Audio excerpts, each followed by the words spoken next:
Bom, meus amigos, sejam muito bem-vindos a mais uma edição do Switch TV Show, edição de análise e palpite para o segundo round dos playoffs.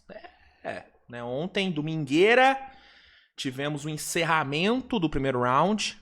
Cavaliers e Pistons garantiram suas respectivas classificações para o segundo round, venceram os seus respectivos jogos 7, Cavaliers eliminando Toronto e Detroit Pistons eliminando Orlando Magic, que já demitiu o Jamal Mosley, hein?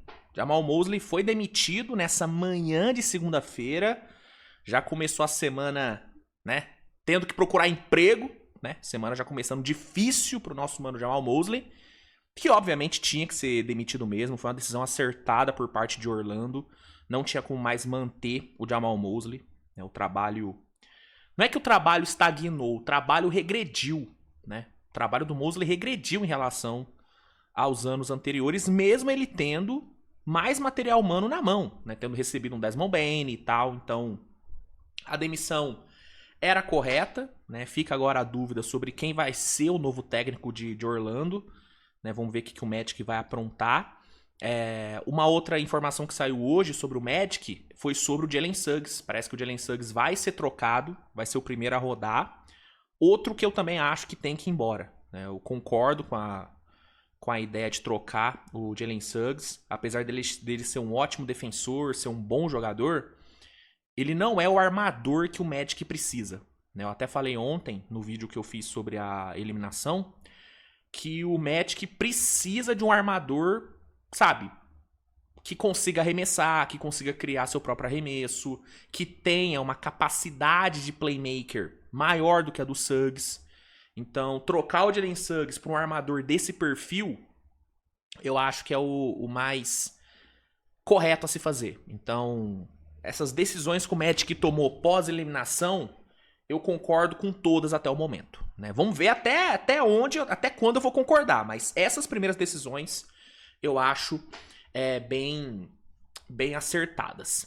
Enfim, tivemos ontem o encerramento do primeiro round e hoje, segunda-feira, já teremos o início do segundo round, já teremos os primeiros jogos das primeiras séries desse segundo round. E aí, no episódio de hoje, eu vou analisar e vou palpitar em todas as séries do segundo round, né? Eu que tive um desempenho mais ou menos, né, no primeiro round, né? Até vou botar aqui na tela o bracket, né, dos playoffs. Mas, pô, cara, meu desempenho não foi tão ruim, não. Não foi tão ruim. Tipo assim, ó, acertei o Thunder passando de Phoenix. Não achei que ia ser varrida, achei que o Thunder ia ter, né, o famoso jogo da feijuca, mas o Thunder não tava pra brincadeira. Varreu, né, o Phoenix Suns 4-0 sem massagem. Aí eu errei feio, né? O Lakers, achei que o Lakers não ia vencer. Inclusive, achei que Houston iria vencer em 5. Não aconteceu, o Lakers surpreendeu, elevou o nível, né, defensivamente, ofensivamente, as coisas deram muito certo pro Lakers, ao mesmo tempo que tudo deu errado pra Houston, né? O time jogou muito mal, o Durant só conseguiu jogar um jogo. E o Lakers merecidamente avançou, né, 4-2, mesmo sem ter o Luka Doncic na série. Né, muito foda o que o Lakers fez. Pena que ganhou como prêmio pegar o Thunder, né? Foda, mas passou. Também errei Minnesota. Achei que ia dar Denver, Minnesota. Mas não chegou a ser surpresa. Se você for pegar o programa sobre o primeiro round, eu falei que Minnesota ia engrossar o caldo, tá? Eu falei que ia ser uma série dura, que não ia ser fácil, né? E Minnesota fez um trabalho excelente. O Gobert anulou o Nikola Jokic, McDaniels anulou o Jamal Murray e Minnesota conseguiu avançar, mesmo perdendo o DiVincenzo e mesmo não tendo o Anthony Edwards na reta final da série, né? Anthony Edwards, que segundo informações do Shams Charania, joga hoje, tá? Anthony Edwards, contrariando o boletim médico, ele volta hoje. Acho bem arriscado Minnesota colocar o Anthony Edwards pra jogar hoje, tá? Pra mim, soa muito mais como uma decisão do Anthony Edwards do que uma decisão exatamente do departamento médico. Eu acho que o Minnesota só tá seguindo a vontade do Anthony Edwards. Tomara que não dê merda, tá? Tomara que não dê merda, mas é um risco muito grande. Mas enfim, ele vai pro jogo. Minnesota vai completo, né? Completo, não é completo porque não tem o DiVincenzo, que tá fora da temporada. Mas vai estar quase completo contra San Antonio, que aí sim, acertei, cravei, San Antonio passando. Mesmo perdendo, né, o Wemby, né, por um jogo, por conta da concussão, San Antonio conseguiu vencer 4-1. Buscando duas viradas incríveis, né? Uma por 15 e outra por 19 pontos. Venceu os dois jogos, 4-1, passou. E vai encarar a Minnesota numa baita de uma série. Então aqui no Oeste, fiquei 2-2, né? Fiquei 2 acertos e 2 erros. No Leste, 3, né? Fiquei 3-1. No Leste, meu desempenho foi bom. Acertei Detroit passando contra Orlando. Não achei que ia ser tão difícil como acabou sendo. Achei que o Pistons ia ter mais facilidade. 4-3 passou. Acertei também Cleveland passando de Toronto. Também não achei que ia ser tão difícil. Também não achei que ia precisar de jogo 7. Mas passou. Knicks e Hawks. Eu achei que ia ter jogo 7. Acabou não tendo, né? O Knicks foi muito bem. Depois dos 3 primeiros jogos mais difíceis. A partir do jogo 4, o Knicks dominou, fazendo algo que eu alertei que ia ser feito, né? Explorando a vantagem do tamanho do Towns, usando o Towns como criador, né? Deu certo, 4-2. E eu errei, né, Filadélfia, achei que o Celtics ia passar. Acredito que a maioria das pessoas achou que o Celtics ia passar. Só o Firu que não, hein? Firuzeira... Depois do... Cara, o Firu é um personagem maravilhoso, né, cara? O Firu da Toco TV, inclusive um abraço pro Mesa, pro Firu e tal. Irmão, depois do jogo, o Firu fez uma live de 3 horas só respondendo comentário de quem chamou ele de maluco, porque ele apostou em Filadélfia. Ele foi o único que apostou em Filadélfia, né? E ele fez uma live de 3 horas respondendo os comentários. Já pensou se eu faço isso também? Deveria fazer isso, né? Muito foda. O Firu é um personagem maravilhoso. Um beijo, Firu. Você é muito pica. Mas eu não acreditei. Eu não fui igual o Firu. Eu achei que o Celtics ia passar. Não passou. Mas aqui eu fui bem. 3-1. Então, assim, no fim, minha performance nos palpites tá boa ainda. Ainda tá boa. Não tá tão boa como poderia, mas tá boa. Né? Vamos ver se no segundo round eu tenho uma assertividade maior. Mas se bem que, cara, esses programas de análise de palpites, o palpite é só um detalhe, cara. Acho que o mais legal desse programa é a análise mesmo da série, a gente trocar ideia sobre a série, a gente tentar projetar matchups, projetar vantagens e desvantagens, né, que cada time deve ter na série. Acho que o mais legal é isso. O palpite é só um detalhe, né? Mas é o que a galera lembra, né? A galera não me cobra.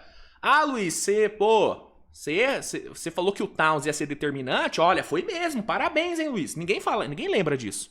Só lembra do palpite. Isso que é foda, né? Isso que é foda.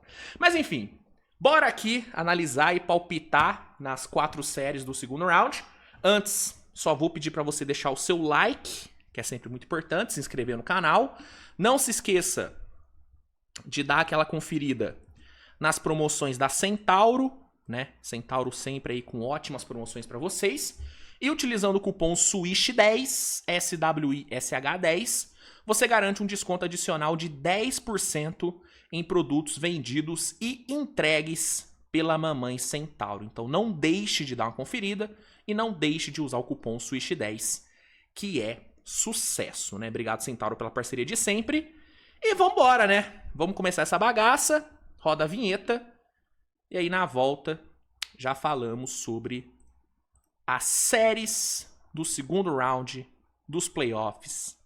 Da minha, da sua, da nossa NBA. Vai!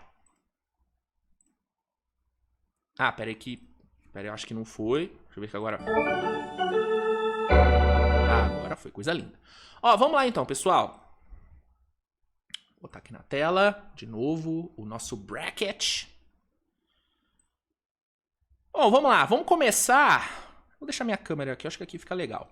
Vamos começar com as séries do Oeste, e aí a gente deixa o Leste pro final. Acho que assim fica bom, né? Vamos começar com o Thunder e Lakers, né? Seed 1 enfrentando a Seed 4, o Thunder né? Varreu o Phoenix Suns na primeira rodada, 4-0, sem massagem. A única coisa ruim dessa série foi a lesão do J-Dub, né? J-Dub acabou se lesionando. É dúvida, inclusive, para essa série contra o Lakers. Não se sabe se ele vai ter condições de jogar em algum momento nessa série. Então é uma notícia ruim.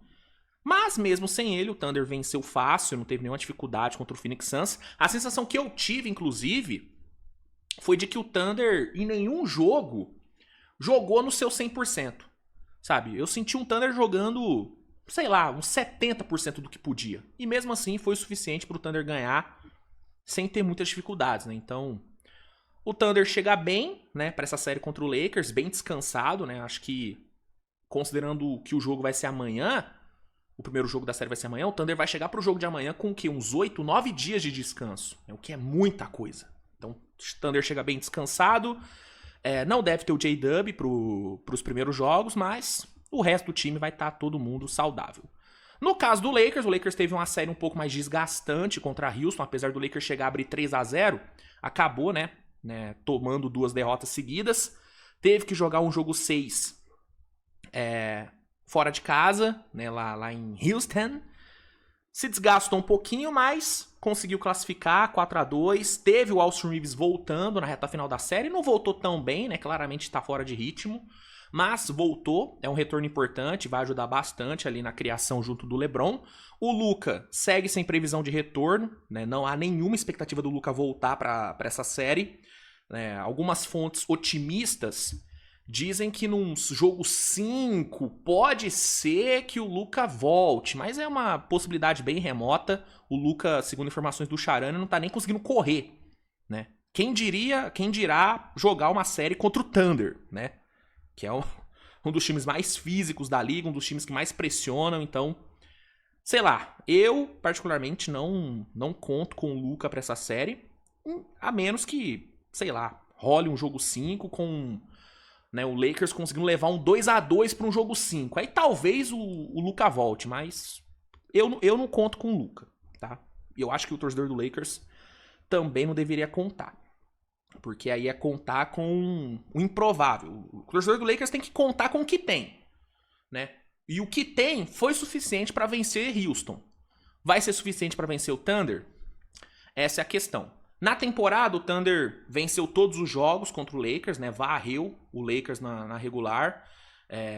E todas as vitórias, né? Uma diferença aí de quase 30 pontos, né? O jogo mais equilibrado foi o jogo do dia 9 de fevereiro, né? Que o Thunder ganhou por 9 pontos. Esse foi o jogo mais equilibrado, mas é importante lembrar que nesse jogo nem o Shea e nem o Doncic jogaram. Então, é um jogo que não dá pra tirar muito como base, né? Com o Luka e o Shea jogando, que foi no último jogo, o Thunder sapecou 139-96, né? Então, assim, é inegável que o Thunder é bem favorito nessa série. Não é clubismo falar isso e nem é desmerecer o Lakers, é só constatar o fato. O Thunder é muito favorito. Houston também era favorito contra o Lakers? Também, mas aí a gente tá falando de um animal diferente. O Thunder é outra parada em relação a Houston.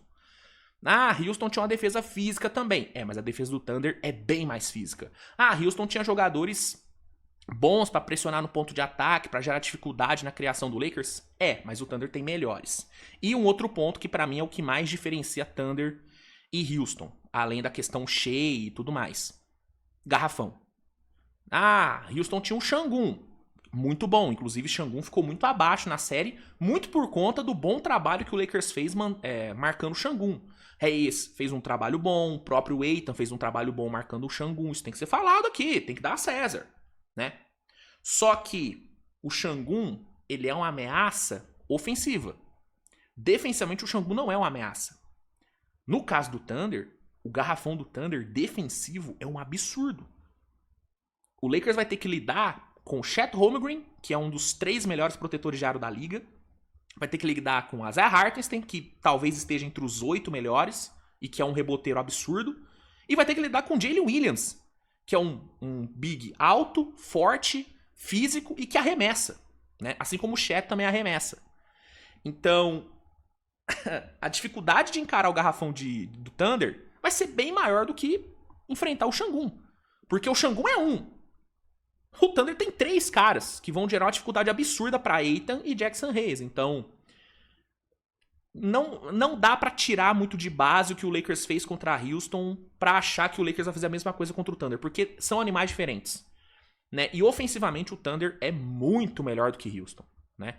Tanto em termos de números brutos como de execução. O Thunder é um time que executa muito melhor no ataque do que Houston. Até pelo fato do Thunder ter um Shai Gilgeous-Alexander. Coisa que o Houston não tem. O Shai é um cara que, assim, ele come qualquer defesa, come qualquer matchup. E que, diferente do Durant, sabe lidar bem com dobras, né?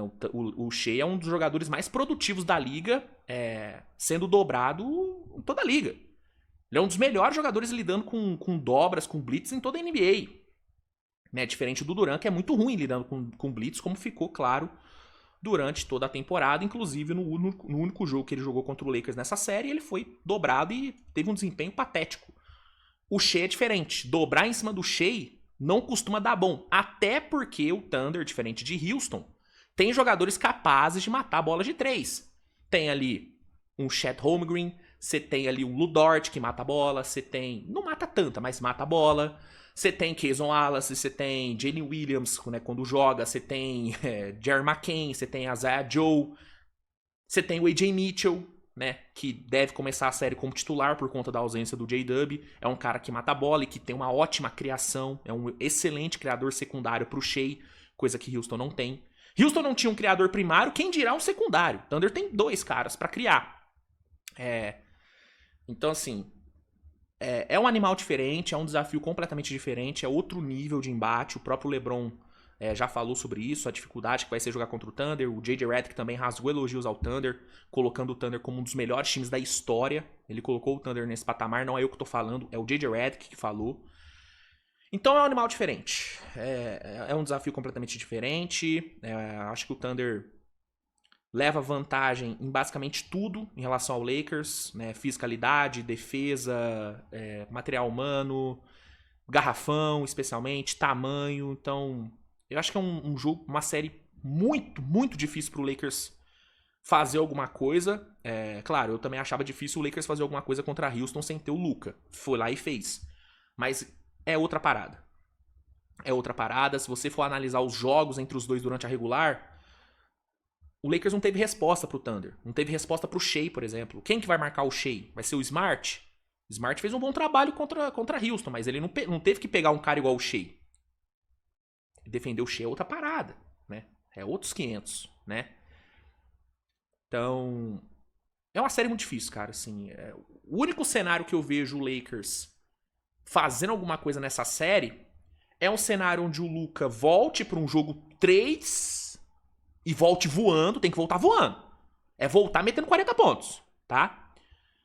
É o Luka voltando para um jogo 3, um jogo 4. É um Austin Reeves, cara, começando essa série voando.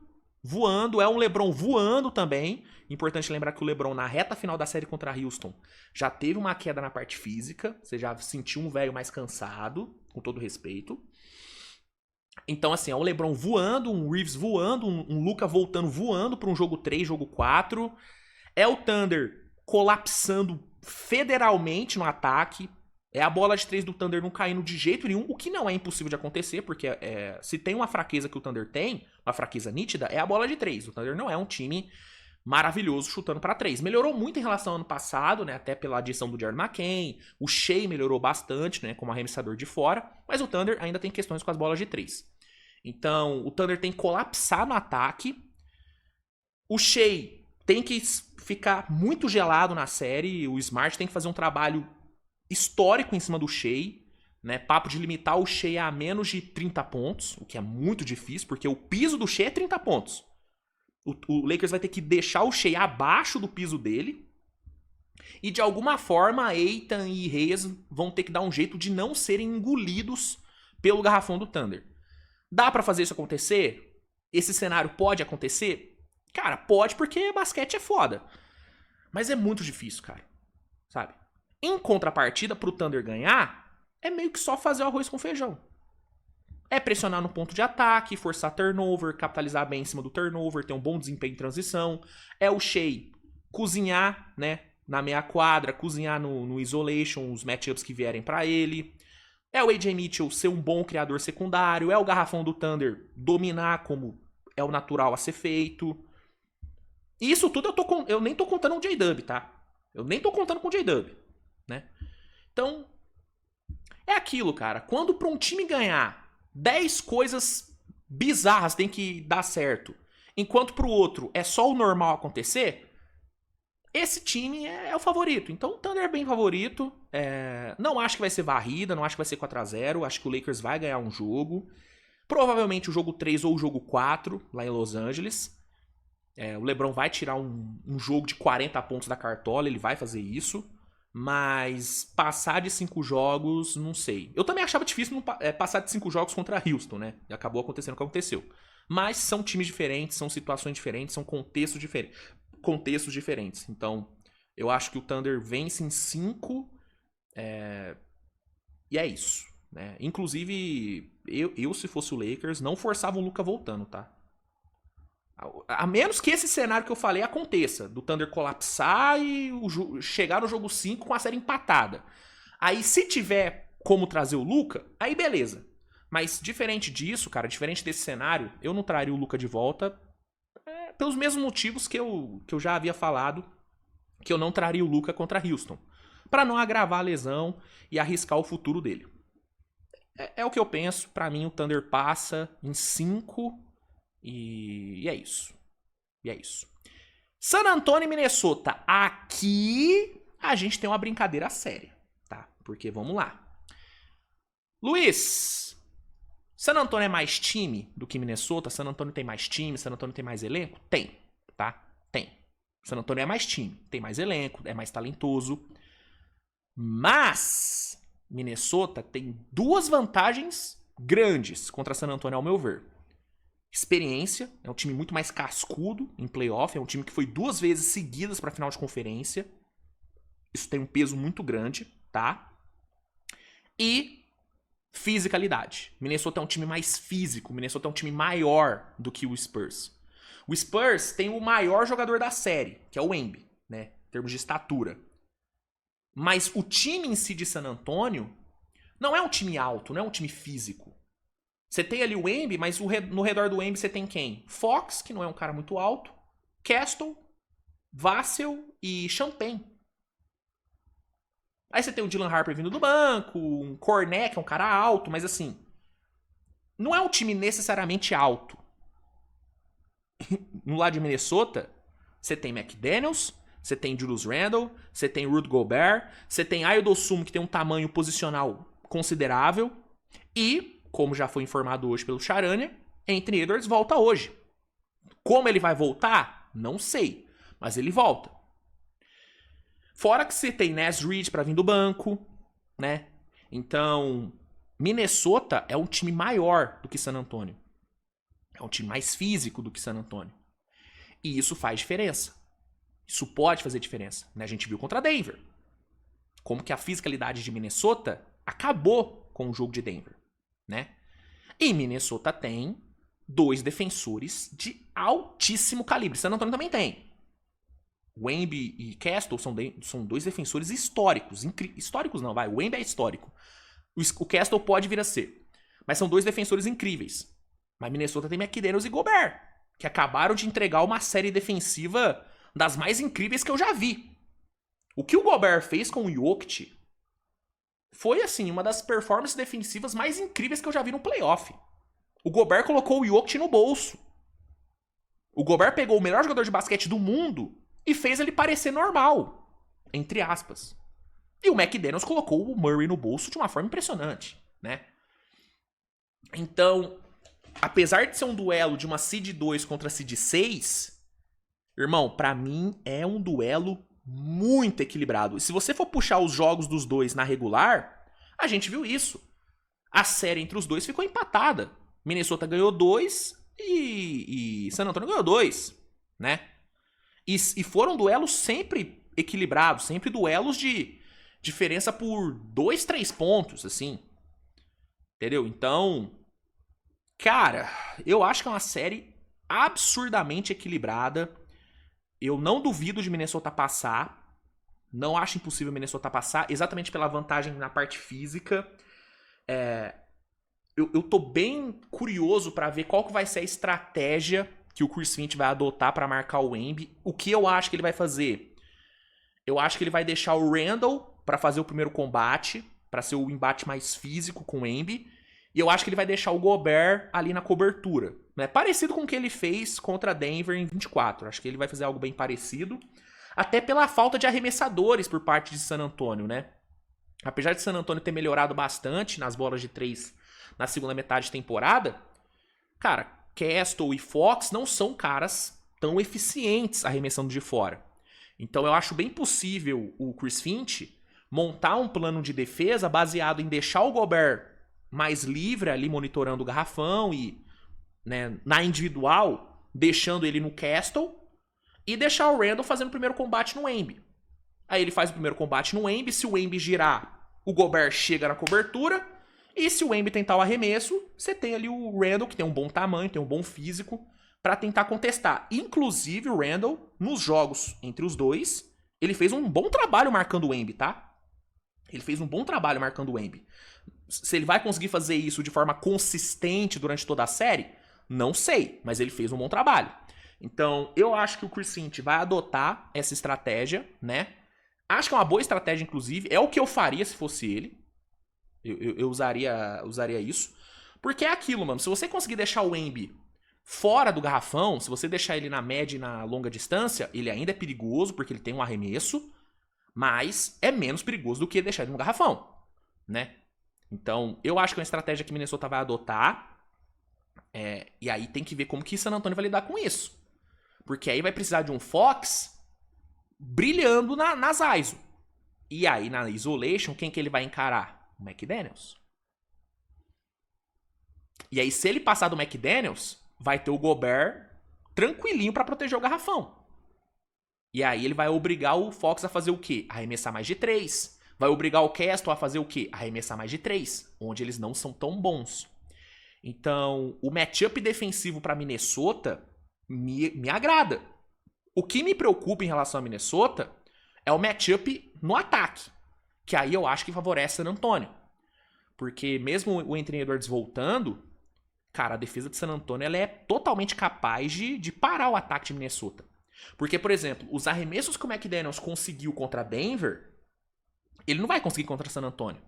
Porque a defesa de San Antonio é infinitamente melhor do que a defesa de Denver. Entendeu? Os mid-range que o McDaniels conseguiu, enfrentando Castle e o Embi, ele não vai conseguir. Entendeu? Ele não vai conseguir. Até porque o Embi não vai precisar toda hora tá marcando o Gobert. Porque o Gobert não é uma ameaça no ataque. Então ele vai poder ficar ali meio que patrulhando o mid-range, patrulhando o garrafão e fazer as contestações que ele faz tão bem. Então, ofensivamente, eu acho que o Minnesota vai ter muita dificuldade. O Anthony Edwards, eu acho que ele vai ter uma dificuldade muito grande nessa série. E eu não falo nem pela marcação individual, que aí provavelmente eles vão colocar o Castle para marcar o Anthony Edwards. Mas eu falo pelas dobras, né? Eu acho que San Antonio vai adotar, né, as blitz em cima do Anthony Edwards, porque o Anthony Edwards não é tão bom lidando com blitz, né? Ele até melhorou em relação aos anos anteriores, mas ainda é um ponto fraco do jogo dele. Então, se San Antonio dobrar bem em cima do Edwards, eu acho que o ataque de Minnesota vai ter uma vida bem difícil. Então, eu acho que vai ser uma série muito física, eu acho que vai ser uma série defensiva de altíssimo nível, e eu acho que vai ser uma série, mano, muito equilibrada. Muito equilibrada. Eu acho que os mandos vão ser fundamentais nessa série. Quem conseguir roubar um mando vai ter uma vantagem muito grande. Então, cara, vai ser muito foda. Acho que essa série tem tudo pra se estender a 7 jogos. E no fim... Cara... No fim, eu acho que vai dar San Antonio. Por eles terem mais talento. Mas, pra mim, é zero surpresa Minnesota passar aqui. Apesar de muita gente achar que Minnesota é azarão e tudo, eu não acho, cara. Eu realmente acho que Minnesota tem muita condição de passar, tá? Inclusive, eu achava o matchup contra Denver mais difícil do que o matchup contra San Antonio, sendo sincero. Mas eu acho que no fim, o time mais talentoso passa. Eu acho que San Antonio passa no fim, até porque eu tenho dúvidas sobre como que o Anthony Edwards tá com essa lesão. Eu acho que ele não tá 100%. Não, tenho certeza que ele não tá 100%. Não sei como que ele vai voltar. Então, eu acho que no fim, San Antonio vence. Sabe? Mas eu acho que vai ser uma série duríssima. O matchup defensivo, cara, ele vai ser... Puta, mano, vai ser muito bom. Pros amantes de defesa, essa aqui é a série. Pra quem ama defesa, essa série aqui, irmão, vai ser um prato cheio. E eu, como amante de defesa, irei me deliciar, né, com essa série. Pra mim vai a 7 jogos, pra mim passa San Antonio. Mas assim, duríssimo. Duríssimo, duríssimo, duríssimo. Indo agora para as séries do leste. Vamos lá. Pistons e Cavs, né? Seed 1 contra Seed 4. Aqui a gente tem dois times que deixaram a desejar no primeiro round, né? Tanto o Pistons como o Cavs deveriam ter tido vida mais fácil no primeiro round, né? Mas ambos acabaram indo a 7 jogos. Ambos mostraram muitas fraquezas, né? O Pistons ficou 3-1 atrás, né? Beleza que nos 3 jogos seguintes o Pistons, né, elevou o nível. Defensivamente o Pistons foi absurdo nos 3 últimos jogos. E ofensivamente as coisas melhoraram, com Cade Cunningham brilhando, com Tobias Harris surgindo, né, como uma segunda opção bem confiável. Mas assim, sofreu bem mais do que deveria, assim como o Cavs. O Cavs fez uma série contra Toronto, cara, qualquer coisa assim. Achei uma série bem ruim do Cavs, teve seus bons momentos, não à toa venceu. Acho que o jogo 7 foi o melhor jogo do Cavs na série, especialmente pelo segundo tempo. Mas assim, a postura do Cleveland nessa série me incomodou muito, cara. Assim, parecia que o Cavs estava jogando jogos de regular e o Raptors, de fato, estava jogando jogos de playoff. Né? Só que no fim, o jogo 7, o Raptors sentiu o jogo 7. Também estava sem 2 titulares, né? Tava sem o Ingram e sem Emmanuel Quickley, isso fez uma diferença absurda. E o Cavs foi lá, jogando em casa, fez o que fez um grande segundo tempo. O Jarrett Allen virou Shaquille O'Neal no terceiro quarto e ganhou. Mas assim, ambos os times não me convenceram. Nem o Cavs, nem o Pistons me convenceu. E aí, nessa batalha de times que não me convenceram, eu vou no que mais me convenceu dentre os que não me convenceram, que foi Detroit. Detroit, pra mim, mostrou uma versão melhor do que a do Cavs. Né? Os 3 últimos jogos da série, o Pistons foi muito bem. Né? Você teve um Jalen Duren melhorando na série, inclusive o Jalen Duren tem tudo pra ser um fator determinante nessa série, porque se ele não conseguir ser um fator e permitir com que o Cavs consiga né, não jogar toda hora com Mobley e Allen, que contra Toronto, os melhores momentos do Cavs foram sem os dois. Foi jogando com um big e o resto do time mais baixo, né? E aí complementando com o Dean Wade, com o Jalen Tyson, com o Sam Merrill. Esses foram os melhores momentos do Cavs na série. Se o Jalen Duren não ser bom o suficiente para impedir que o Kenny Atkinson jogue baixo, jogue com só um big, vai dificultar a vida de Detroit, tá? Porém, a defesa de Detroit junto com Cade Cunningham me faz acreditar que o Pistons ganha, tá? Porque apesar do Cavs ter Mitchell e James Harden no backcourt, que são 2 caras que, né, são ótimos criadores e tudo, são 2 caras que não estão cuidando muito bem da bola, né? Contra Toronto, eles cometeram muitos turnovers. E a gente tá falando de uma defesa do Pistons que é melhor do que a de Toronto, uma defesa que pressiona mais, uma defesa que tem Al-Star Thompson, que é um cara que cobre a quadra inteira, que força turnover a quadra inteira. Então, se Detroit conseguir forçar turnovers no Cavs, o que eu acho que vai acontecer, se o Cade Cunningham mantiver o nível que ele teve no primeiro round, com um pouco mais de eficiência, um pouco menos de turnovers, e se o Tobias Harris seguir sendo uma segunda opção confiável no ataque, juntamente de um Jalen Duren mais ativo, eu acho que Detroit tem tudo pra ganhar aqui, tá? Fora o fator casa, que é importante, inclusive, principalmente imaginando um jogo 7, né? Eu acho que essa série vai a 7 jogos, tá? Eu acho que as inconsistências, tanto de Detroit como as de Cleveland, os altos e baixos, vão ocasionar um jogo 7. Eu acho que Cleveland vai ter uma noite muito boa, assim como o Detroit vai ter uma noite muito boa, mas ambos também terão noites ruins.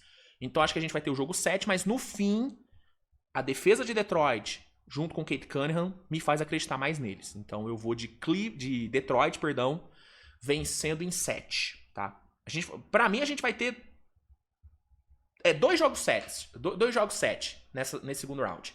Pra mim, Wolves e Spurs vai a 7, e pra mim, Pistons e Cavs vai a 7 também. E aí eu acho que o Spurs ganha o jogo 7 lá, e eu acho que aqui ganha o Detroit Pistons, tá bom? Só pra pontuar, na temporada regular, os dois ficaram empatados, né? 2 vitórias pra Detroit, 2 vitórias pra Cleveland. E aí, encerrando, vamos falar sobre Knicks e Sixers, né? Os dois que jogam hoje, inclusive. Sixers, de forma heróica, vencendo o Boston Celtics em 7 jogos, com o Joel Embiid brilhando na reta final da série, fazendo um jogo 7 incrível também, juntamente de Edicombe, Maxey e o próprio Paul George, que também foi muito bem. E do outro lado, o Knicks, que apesar de ter sofrido nos primeiros jogos contra a Atlanta, conseguiu engatar um ritmo bom a partir do jogo 4, e no jogo 6 humilhou de uma forma impressionante, né, passando o carro completamente no Atlanta Hawks. Série interessante, viu? Uma série interessante, 2 times que já se enfrentaram algumas vezes em playoffs, né? Já travaram bons duelos. Aqui, cara, o que eu acho que vai pegar bastante são 2 coisas. Tamanho e saúde. A gente tá falando de um Sixers que vai chegar pro jogo de hoje tendo tido o quê? 2 dias de descanso? Um Sixers que no jogo 7 teve um Embiid terminando o jogo todo fudido. Joelho fudido, sentindo ali a área onde ele teve a cirurgia da apendicite. Com 2 dias de descanso. Enquanto o Knicks tá descansando há um bom tempo já. E o primeiro jogo é em Nova York. Os primeiros jogos são em Nova York. Então, eu acho que a parte física tende a prejudicar Filadélfia, sabe? Tende a prejudicar. E eu acho que o tamanho do Knicks vai ser um diferencial. Assim como foi um diferencial contra a Atlanta, eu acho que vai ser um diferencial contra os Sixers também. Especialmente o Karl Anthony Towns. É outra série que eu acho que o Towns vai ser determinante, tá? Porque diferente de muita gente que acha que o Towns vai marcar o Embiid e o Embiid vai marcar o Towns, eu não acho que vai ser isso, tá? Eu acho que a gente vai ver um Embiid sendo marcado por jogadores menores, né? Por um Josh Hart, por um Anunoby, por um próprio Mikal Bridges, né, para pressionar ele embaixo, para tentar forçar turnover, enquanto o Towns vai ficar mais na cobertura. É o que eu acho que vai ser feito pela defesa do Knicks. Ao mesmo tempo que eu acho difícil o Sixers usar o Embiid toda hora marcando o Towns. Porque vai ser muito desgastante pro Embiid ficar toda hora marcando o Towns. Porque o Towns, ele é um cara grande, é um cara rápido, móvel, né? Apesar de muita gente achar ele soft, ele é um pouco. Ele não é tão soft como muita gente pinta. Contra a Atlanta a gente viu isso, como ele jantou a defesa de Atlanta, né? Inclusive atuando como playmaker, algo parecido com o que o Embiid fez contra Boston. Claro, o Embiid fazendo num nível mais alto, mas o Towns fez num nível excelente também, né? Teve uma média de assistências muito alta, teve triple-double na série, então eu acho que a parte física e o tamanho vai favorecer bastante Nova York. O que pode favorecer os Sixers é a gravidade do Embiid, que é algo que foi um fator decisivo contra Boston. A ótima fase de Maxey e Edicombe. Os dois estão jogando pra caralho. Inclusive o Maxey vai dar um trabalho gigante pra defesa de Nova York, né? Seja Josh Hart, seja OG ou Mikal pra marcar ele, qualquer um vai ter uma dificuldade extrema pra marcar o Maxey. O Edicombe é outro cara que também não dá pra deixar livre. E o Paul George, ele vai ter um papel interessante aqui. Ele que fez um trabalho excelente marcando marcando Jaylen Brown e Jason Tatum. Vamos ver como que ele vai lidar contra os wings de Nova York e também contra o Jalen Brunson, que eu acho que em alguns momentos a gente vai ver o Paul George marcando o Jalen Brunson. O Sixers vai tirar vantagem nisso. Na boa fase do backcourt, na boa fase do Paul George e na gravidade do Embiid. Mas, cara, a parte física eu acho que vai ser muito determinante, cara. Acho que assim, o melhor cenário pro Knicks é uma série se estendendo. Porque eu acho que quanto mais essa série se estender, mais desgastado vai ficar o time dos Sixers. Porque é um time que tem questões com saúde, não tem como tirar isso da equação. Então, eu acho que vai ser uma série boa, mas eu acho que o Knicks leva vantagem aqui. Eu vejo o Knicks vencendo em 6 Não acho impossível o Sixers ganhar, mas eu acho muito difícil, cara. O tamanho de Nova York, cara, vai ser um problema. Vai ser um problema, cara. Tipo assim, o Sixers pode tentar igualar o tamanho, usando lineups mais altas e tudo, usando talvez uma formação com double bigs, com Drummond e Embiid. Pode ser. E aí usando Kelly Oubre, Paul George e Maxey. Mas aí o ataque fica meio disfuncional, né? Então eu acho que o tamanho de Nova York, com OG, com Mikal, com Towns, acho que vai ser um problema. Os momentos onde o Mike Brown usar Towns e Mitchell Robinson tendem a machucar muito Filadélfia, especialmente nos rebotes ofensivos.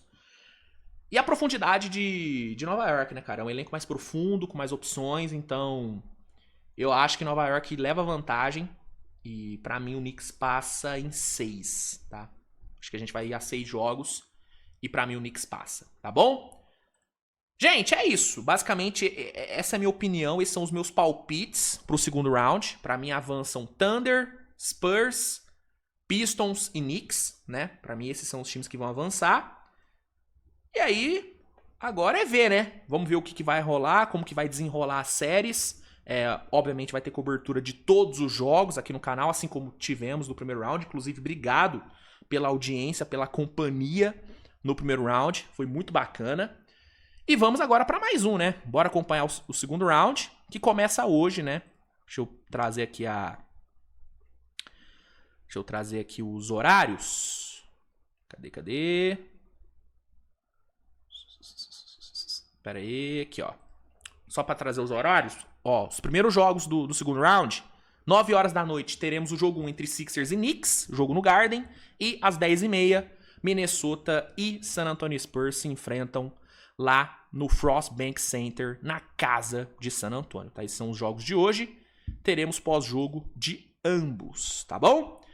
Gente, obrigado pela audiência, valeu, grande beijo, fiquem bem, bom segundo round a todos, né? Espero que o time de vocês tenha passado. Caso não tenha passado, aproveita pra curtir, né? Que agora você não tem que se estressar. Agora você só aproveita. Você só aproveita os jogos, né? Olha que coisa maravilhosa. Então, aproveite o segundo round, fique no canal, siga acompanhando os vídeos e vamos juntos. Beijo e tchau.